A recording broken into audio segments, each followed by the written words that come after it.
a pas d'émotion négative. L'émotion est vraiment une information qui est donnée à notre âme, j'allais dire, à notre psyché, de savoir dans quel état nous sommes.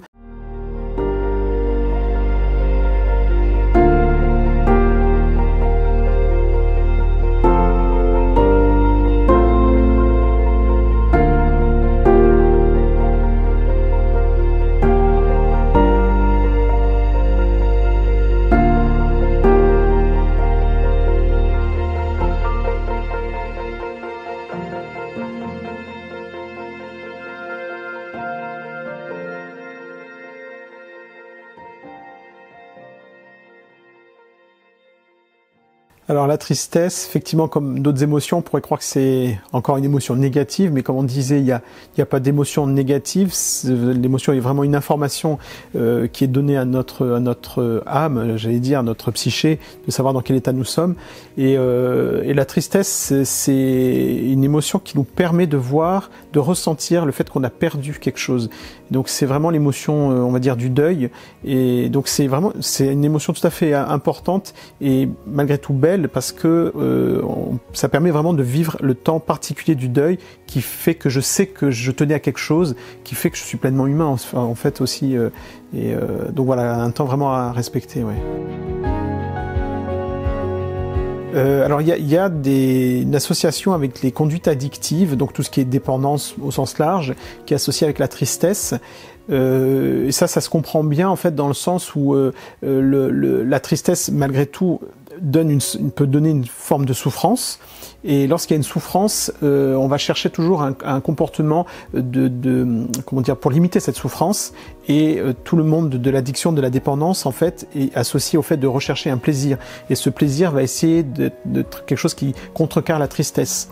Et notamment, on sait que dans le monde de tout ce qui est comment dire, les pathologies psychiatriques, et en particulier la bipolarité, il y a beaucoup plus aussi de dépendance et des choses comme ça, en lien avec la souffrance, quand ça va jusqu'à la dépression, voilà ce que ça peut donner.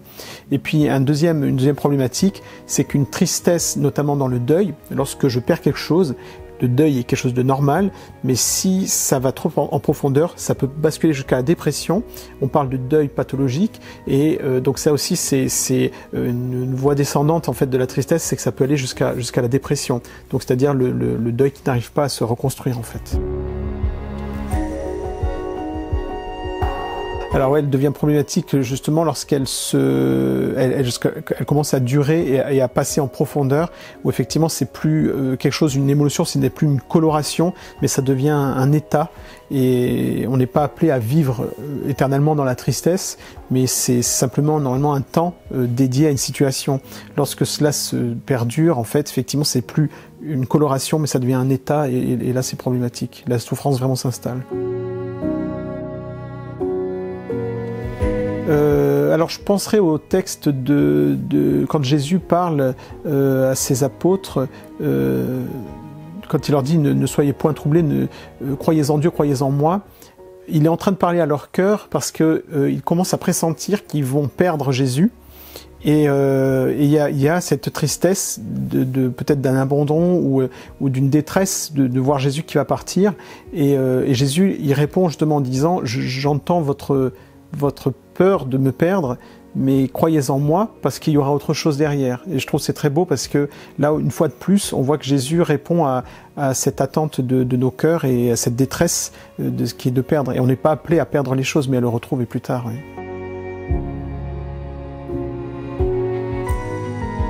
Donc là, on pourrait parler de Judas, par exemple, où il y a quelque chose qui est coloré, bien sûr, avec la culpabilité.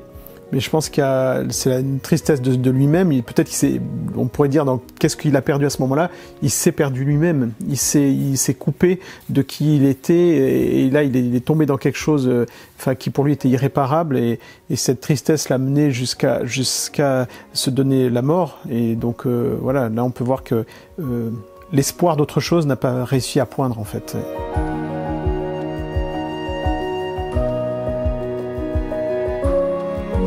Alors on pourrait parler à l'opposé en fait je pense à des versets où Paul il parle justement de la culpabilité, mais justement la culpabilité qui mène au salut. En fait, on pourrait dire la tristesse de s'être éloigné de Jésus.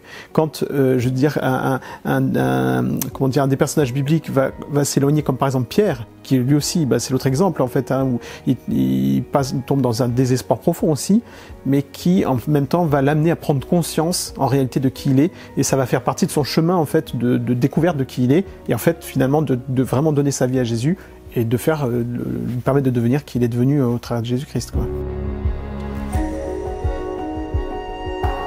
Alors c'est pas une question facile.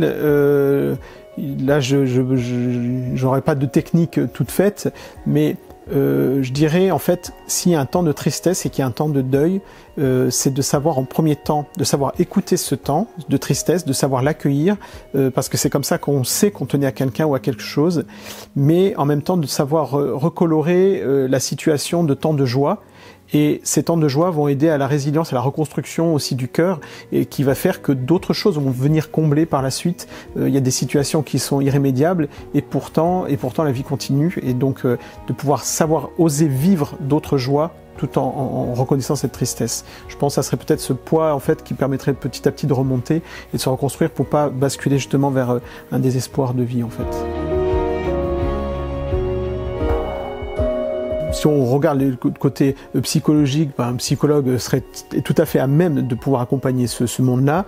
Sur le côté pastoral aussi, évidemment, sur l'espérance aussi que donne notre foi, en fait. Et donc, après, pour beaucoup de personnes aussi, le médecin généraliste est aussi un lieu de confiance où beaucoup de personnes a trouvé là une écoute qui est une écoute neutre et favorable, en fait. Donc, sans jugement, et voilà. Et donc, que ça soit sur le côté, j'allais dire, émotionnel ou spirituel, je veux dire psychologue, médecin, pasteur, je pense que vous avez, et puis amis, famille de proximité, ça bien sûr, quoi. Voilà.